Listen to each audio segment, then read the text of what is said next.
Welcome back, Cyber Explorers. It's Alfie, and in this video we'll explore together with this step-by-step guide how to create a swap partition in Linux systems.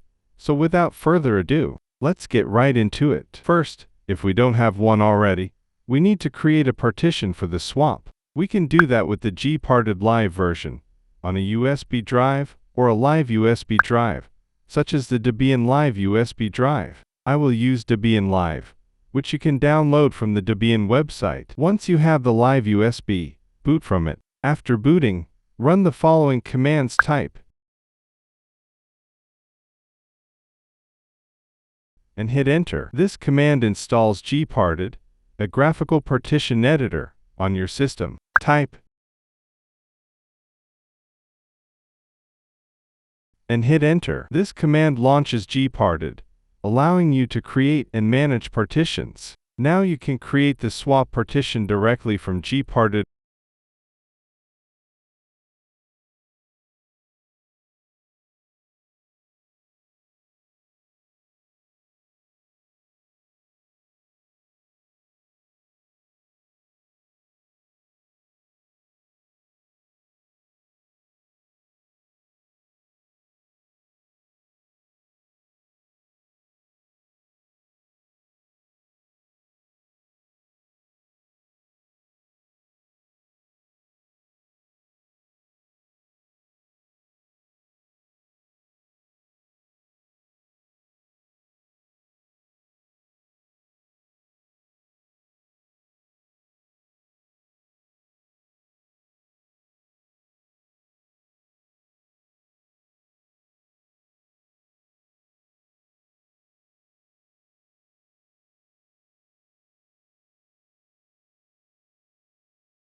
Or, if you have a free partition already, you can use it as a swap partition. Type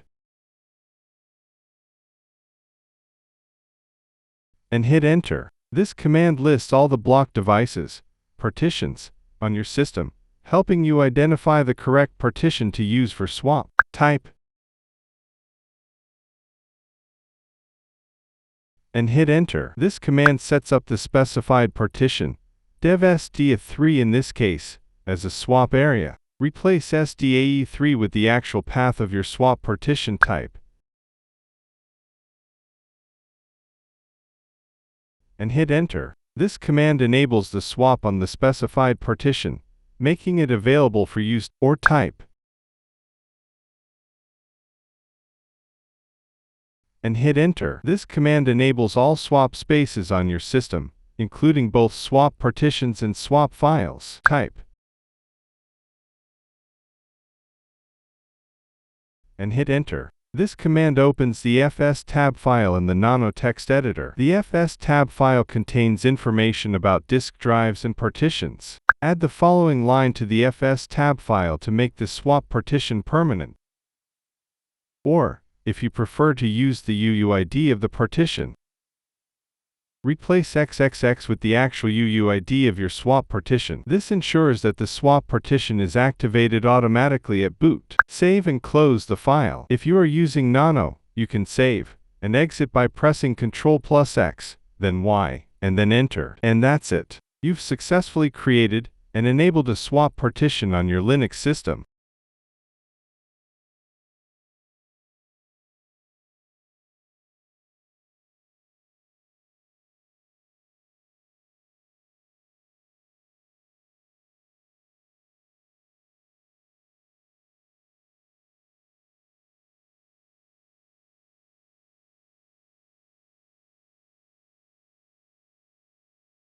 And that's it for today. If you found this video helpful, please give it a thumbs up, consider subscribing, and don't forget to activate the notification bell so you won't miss out on any new uploads. Thank you for watching, and I can't wait to share more with you. So, until next time, see you later.